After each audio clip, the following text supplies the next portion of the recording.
Welcome to After the Whistle. This is Season 1, Episode 3. Guys, we're already at Episode 3. Can you believe it? Today's Wednesday, August the 28th. I'm your co-host, Jody Meduski, alongside Brad Luttrell, Jeff Huffman. Week 1 of the high school football season is in the record books. I'll run down some final scores from last week. Rockwood beat Midway 19-6. Cofield beat Wartburg 18-12.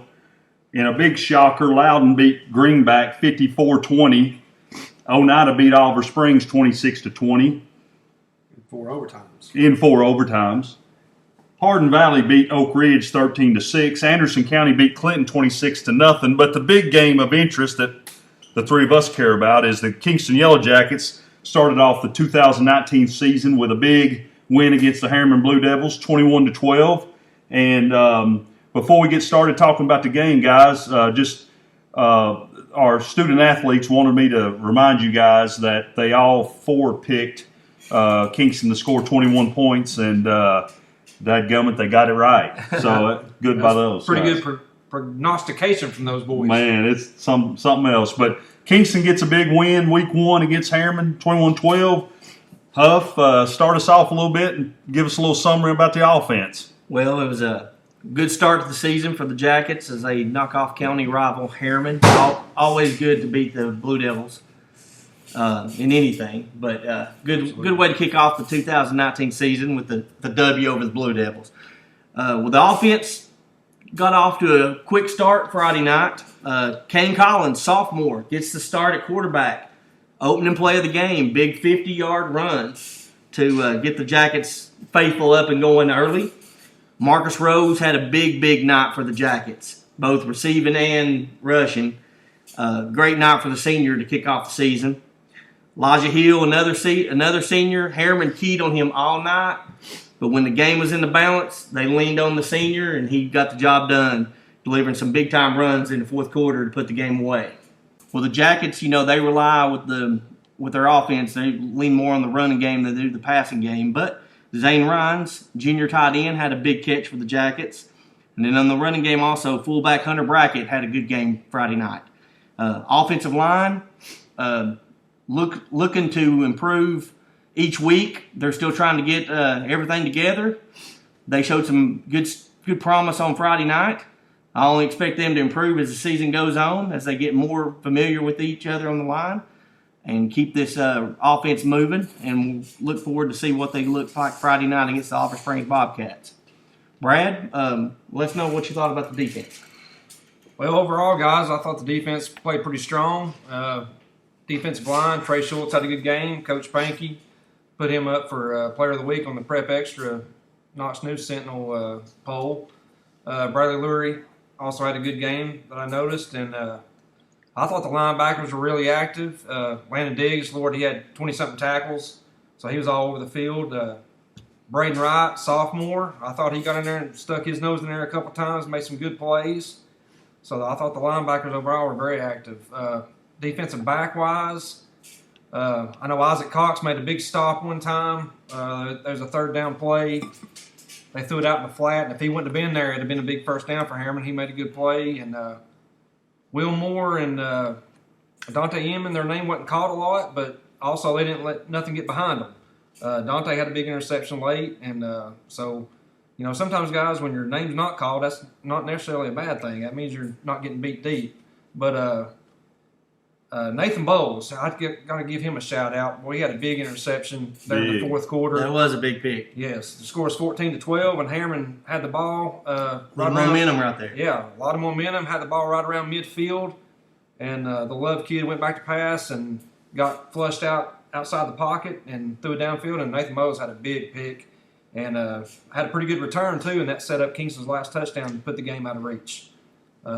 Jody, what did you think about the special teams, the new kicker for Kingston? It seemed like he did pretty well. Oh, yeah, he did. He kicked the ball well, put Harriman in bad position on the field when they got the football, and that's a big key at the high school level. If you can have a good kicker and a good punter, that is a huge weapon to have on this football team. Yeah, I think the kid's name is Preston Allen, and seemed like he did everything well, kickoffs, punts, and PATs. And like you said, Jody, in high school football, if you got a good kicker, that's just an extra weapon that a lot of teams don't have, and boy, that can win you a game or two for sure. Definitely. And it helped out Friday night as well. Run through some games that are scheduled for this Friday night.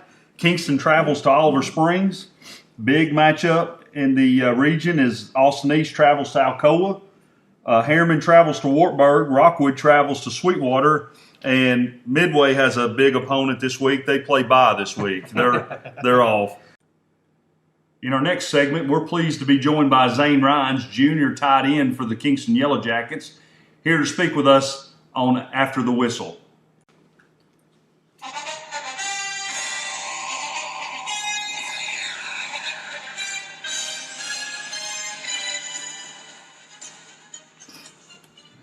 Welcome back to After the Whistle. We're pleased to be joined by Zane Rhines, junior tight end. He wears number 15.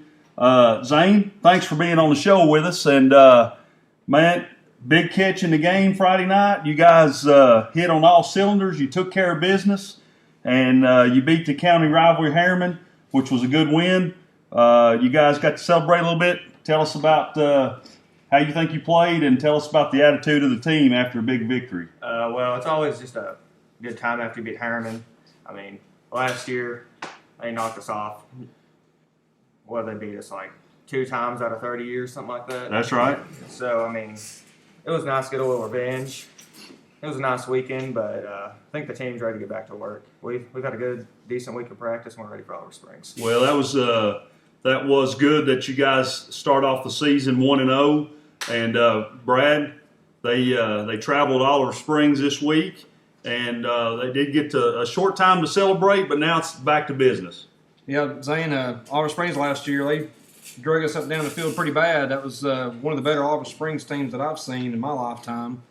And I'm not sure – I think they were pretty senior heavy. I'm not sure who all they lost, but talk about the motivation going to this game to beat them, a county rival that beat us last year, just like Harriman. You got revenge on them, so talk about the motivation of getting revenge on Oliver Springs. I mean, we're going to have a big chip on our shoulder coming in this game. I mean, anytime you lose to a county team, it's just you're always going to have that stuck with you till the next time you play them. So we've been really motivated this week during practice, you know, with the loss and everything. So I think it'll be a good time Friday night, and we just got to go out there and take care of business. Well, Jody and Huff, Oliver Springs still have a pretty decent team. They took Oneida to 4 overtimes last week, and Oneida's always a hard-nosed team. So you'd like to think Oliver Springs is still pretty tough. So Huff, what's your opinion on the game this Friday? Yeah, Oliver Springs, I'm sure they had a little letdown losing in 4 overtimes to Oneida Friday night, but, Kingston comes to town Friday night, and they'll get over that pretty quick because they want to beat the Jackets. Big rival, got us last year, so that's a Super Bowl for Oliver Springs and all the county teams when they play in the Jackets, with a higher classification school. Sure. So, Kingston will get their best effort Friday night, but I think Kingston will respond and, like I said, want to rebound from last year, taking it on the chin.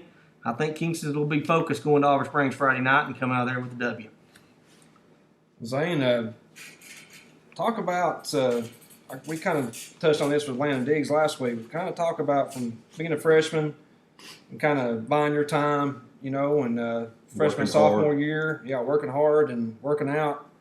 Not getting a lot of playing time your freshman, sophomore year, but now coming in this year, you got a lot of snaps last week, and now you're one of the upperclassmen, so now it's your time. Talk about your progress as a player from your freshman year to now. Well, it was my freshman year. I was like 140-something pounds. Could barely lift anything at all. And just having to buy my time in the weight room like everyone else has. We've been working our tails off all summer, all throughout last year. And now that I'm a upperclassman, it's you just got to show that in the weight room to all the other kids so they'll be ready for their time. But getting a lot of snaps, it was nice. Haven't really got that ever. So I think it was just good. I think the just hitting the weight room and all that, I think we'll be all right. That's a good thing, man. Helped you tremendously. Jody? Yeah, man, it's just it's good to see you out there. I know you've been working hard. You put 2 hard years of working out, 2 summers with Panky, running the Brentwood Hill. I know that's a favorite for you guys, and all that hard work has now finally paid off, and it's a good thing, and we're glad to see you out there, and good luck to you Friday night. We expect 15 catches, 205 yards, because I do have you on my fantasy high school football team, so don't let me down. But appreciate your time, Zane, man. Good luck to you, and take care of business against Oliver Springs Friday night. Yeah, good luck, Zane. Good luck Friday night. Thank you.